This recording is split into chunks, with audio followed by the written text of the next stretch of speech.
tsara mifankatiava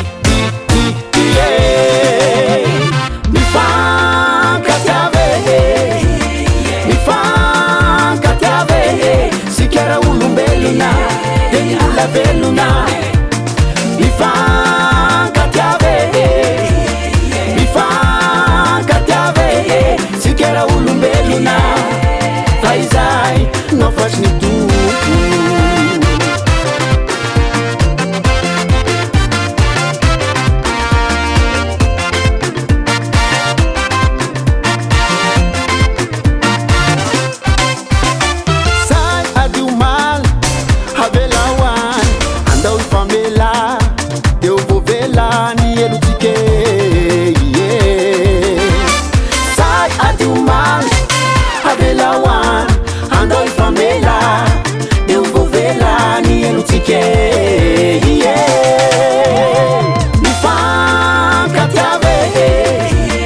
mifankatiava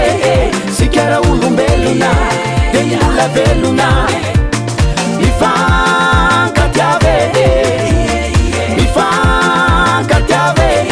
sikara olombelona fa izay nofatsy ny tompo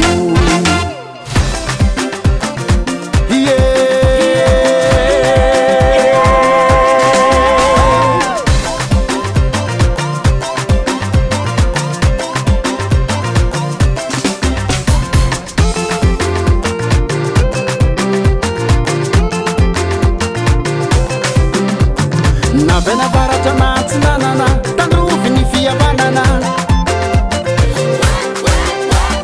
navena ndrefana navena tsimo ny fiavanana zakino e mifankatiava sikara olombelona de mbola velona